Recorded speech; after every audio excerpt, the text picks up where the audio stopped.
Students across Jackson County head back to school today. The messages both Jackson County and Scottsboro City superintendents have for their students. Then the Sheffield Police Department has named a suspect in a deadly shooting that happened last month. Who he is and what we know. And as Huntsville continues to grow, News 19 is bringing you tips on finding your space in the Rocket City. News 19 this morning starts now. Good morning. You're watching North Alabama's news leader. This is News 19 this morning. Welcome in and good morning to you. It's 5 o'clock on Tuesday, August 6th. I'm Carmen Fuentes. And I'm Ellie Byrd. We're glad you're here with us this morning. Again, like we said, we're in full force with school being back in session. Summer is officially gone, but I'm excited for the fall because you know what that means. The lovely weather, the beautiful leaves on the ground. I'm excited for it. The bonfires, I mean, you name it, all things fall, flannels, good and smells. Football. But I will tell you, you mentioned the leaves on the ground because of, the storm systems that we had, what was it? Got plenty of leaves. Last week or the week before Friday. that, and all the strong winds, they were just blowing all the leaves, it felt like, off my yard. So I have some colorful leaves in my yard right now. So it's kind of giving me that early giving you a feeling fall feeling a little bit. But meteorologist Ben Smith is with us. Let us know that fall is actually a bit further than we think, especially when we factor in those temperatures out there. You guys talking like that, I'm like, man, I'm keep talking because it's almost a wishful thinking. It might bring it here a bit sooner. It'd be nice because we were in the 90s again yesterday for the 41st day. Obviously, today will be day 42. First day of school, Jackson County, Scottsboro City. Get ready to go. Of course, Highway 72 out there in Jackson County. Going to be a little tricky out there today with the buses. Temperatures are in the low to mid 70s outside from 565 at Greenbrier. We're at 72 degrees in the Shoals, mid 70s up in Fayetteville, 73 degrees in Albertville, Arab also in the 70s.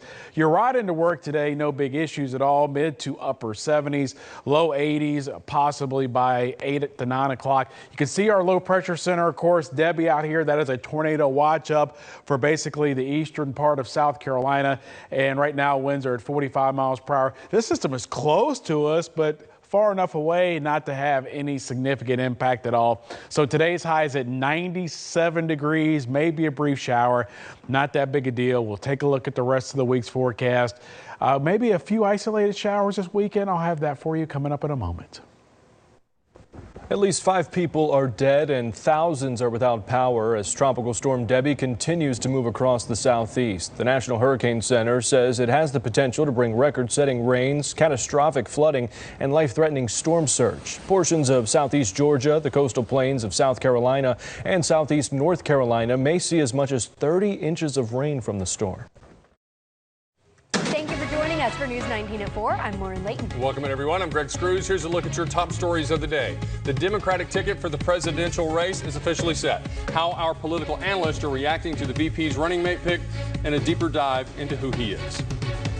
There's an uptick in deadly motorcycle accidents in the Shoals.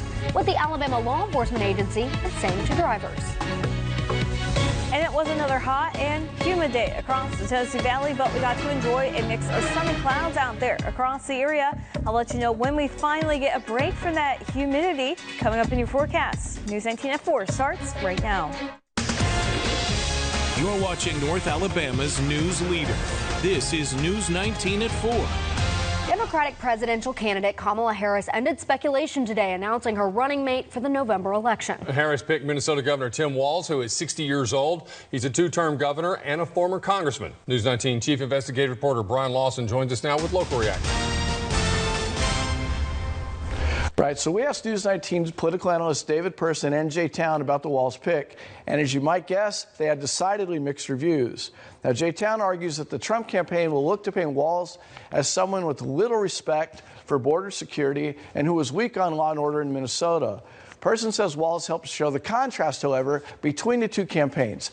He's been a teacher, coach, and soldier. Person says he reminds him of people Person's met here in Alabama. You're watching North Alabama's news leader. This is News 19 at 6:30.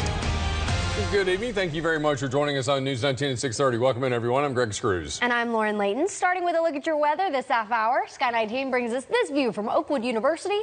by Wind Drive earlier today. Great look from the university there. Another quiet day across the Tennessee Valley as work week continues, but with summer still in full swing. Hot out there. I will vouch for that. We still have a little while to go before summer winds down. Meteorologist Jessica Camuto is here with what you can expect from the forecast.